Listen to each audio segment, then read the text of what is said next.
We are now at the farm, but Shivanjali ma'am seems a bit engrossed. Join us as we tour this picturesque landscape.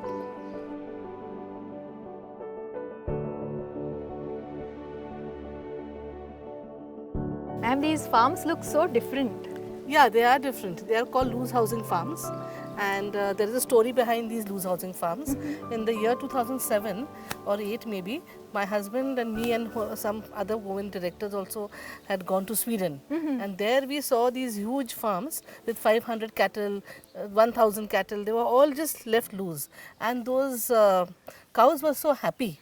So when we came back, we discussed with Dr. Gaikwad and we told him, but we were really, it was okay in Sweden. We didn't think things will change in India. Right, we'd have that much space for the cattle to move around. Because in India we have a different system in the farms. Correct. Where the cows are normally tied in the barns. Right. And this was something new that we had seen, so we came back and discussed with Dr. Gaikwad, and then he got working. We didn't even know that he was working on it, and he started one farm. It was very difficult for him to start the first farm, but he started it. After he saw, and with very, very rural means, very local things he did this. Like you needed a compound, so he did the compound with cheap bamboo wood instead of, very high expenditure kind of a thing. And today these cattle look very happy because they do look happy. because they are just left out loose the whole day, so they can do whatever they want Graze to. around. Yes, see, there is water somewhere there, so whenever they want water, they can go and drink water. If they feel like scratching themselves, you'll see a brush somewhere here. They'll go and get themselves brushed. Yes, and in a tied up barn, the water is given at intervals. Like whenever the lady of the house would want to give water, she will come and give. So, but here, whenever they feel like drinking water, they go. That is how it should be, right? And then they move around the whole place. Secondly, in a tied up barn, in our old fashioned barns, the flooring is all cemented. While here you can see we are actually standing on dung. This is cow dung. This is cow dung. Mixed with soil? Yeah, so it's really good for their knees. Correct. And because of the movement that they are having around, they fall less sick, right? Yeah, right. and so a lot of advantage to this. I'm sure. And it is less work for the lady farmer also. So ma'am, what strategies did you employ to encourage these women farmers for cattle farming? So at Govind, we have a Govind Foundation, and we have Dr. Gaikwad, who's our chief veterinarian doctor. He's a very experienced person. He has a team under him. So his team goes to all the villages, to the farms, gives them training. Also, we believe in training the trainer. So you'll see that we have 4 training centers for women, run by women in Faltan Taluka. And they started as farmers first. Yeah, they first were our farmers, but they got so involved in it that now they have become trainers. And they're training other women. Yes, they're training That's other women. So in these training centers, we train mostly about the feed that has to be given, the nutrition, the hygiene that has to be maintained in these farms. Then even about probably their how to look after the farms. Recently, we've also introduced embryo transplant. So, and the ladies have become so educated that any lady farmer will just tell me, Amcha, that the semen that has gone to this plant, to this cow is from this bull, this particular bull. So they have become so educated. They can tell the details. And in nutrition, of course, we have got hydroponics. We've introduced hydroponics because this being a drought-prone area. So what is that? Hydroponics is, you grow grass vertically. Okay. Vertically in a shade. And it doesn't require much water. It needs a little bit of fogging. So is that does that take place without soil? Is that without soil? Okay. Yes. Okay. It takes just on water. Just on water in very less space and very less water.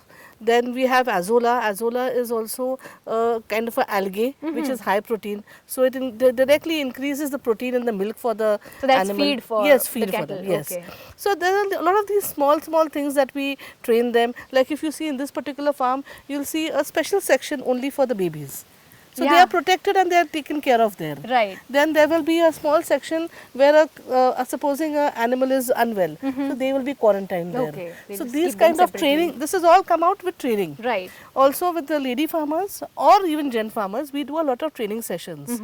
I think maybe around 10 or 12 such sessions have taken place, and such 10 groups have gone to Punjab to take training, and this year will be the first time that women farmers are going to go there to Punjab Wow. to just see To how, learn to learn from the and other. just see, because you learn a lot of things when you see I'm things. sure, yes. Yes, so this Completely. time they're going to go there. Earlier we used to send them to nearby places like Bayef and nearby farms. So this is how we try to encourage them into So much this. to learn from other people Yes, also, right? yes, yes. So Prerna, we are also giving a lot of education to these women farmers to produce their own biogas. Now biogas is something that they collect the dung, the cow dung from the cows, and they put it in a tank and mix water in it, and after some time it gives Releases gas, the it releases gas, gas. So now these ladies don't have to buy gas cylinders. They become more environmental friendly, as well as they are saving So much money. Yeah, so much money. And reusing the Yeah, resources. reusing. Yeah. And this is done at 80 to 90% subsidy for them. We are subsidizing that amount for Great. them. And it's now, I believe, they are even going in for electricity. I think in our Fulton Taluka, probably we have given around 5,500 such biogas You set up connections. such plants. Yes. Wow. And I'm told that one family can cook on the biogas from the dung of just one animal. Just If one you cow. Yes. I think, if you see the number of animals here, they probably could use it for the whole The village. whole village, correct. And actually that's a very good idea. We should do some kind of community biogas. It will be environmental friendly also and cheaper for the farmers. Cheaper for the economically good Yes. also. Also along with this, we are giving them a lot of training on making silages. This is a drought prone area. Correct. And in the summers, they don't have too much of fodder. So what we do is that in the rainy seasons, or when in the just the beginning of summers or end of winters, we make them make crops. Then you dry them and put them and make silages out of them. So what are Silages those? is like in a layman's language, it is like pickle. Okay. So you save it for the Yes, for you a save rainy it day. for the rainy day. Yeah, right. Not for a rainy day, for a dry day. For a for a dry It's day. the other way around. So, and these are put in these bags, or then they are put in the ground itself. Oh. And when they don't have fodder, they take this out and give it to And the. they can give use that as fodder. So that also a lot of training we have been giving. And So all of these farmers use that? yes, yes. If you Silages, see, okay. you will see a lot of silage bags here. And Okay. just when we came, the madam just told me, the farmer, the Lady farmer who's Mrs. here. Pawar told me that she is now going to be doing it in the ground also. Okay, so underneath. Yes, underneath, This, which is the best Right. type. Okay. So That's how it stays yes, good until. yes. And there was one more thing I read about. Oh, you were asking me in the car. It was about the herbal gardens.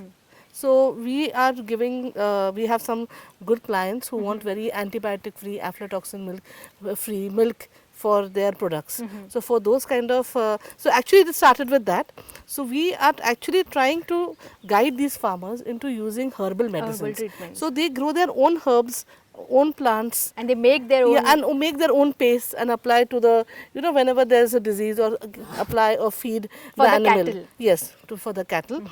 This we are doing so that, they go in for herbal medication rather than just going to a store and buying antibiotics. Correct. And giving it to the cows. Which ultimately will come in the goes in milk, the milk and it also. will come into the products. Correct, So this is a big initiative. Actually, we've ourselves taken training on this, and we are training the farmers. So a lot of these farms, you will see that they have shatavari, they'll have tulsi, they'll have aloe vera plants, neem plants. All these medicinal plants that we know and of. they make the paste or whatever concoctions themselves. They have And been give given them. training to do that. So they yes. are half doctors also. Yes, They can take yes. care of their own animals. Yes. And Such this- nice initiatives. Yes, and this is all good for the animals, as well as it's cheaper for the farmers, also. Yeah. And in turn, ultimately, Ultimately, good we for get us. better milk. Correct. It's a win-win situation for everyone. Such nice initiatives, organizational as well as educational, Yes. taken by you for By these Govind women Milk, yeah. farmers. I'm so excited to see the Govind plant.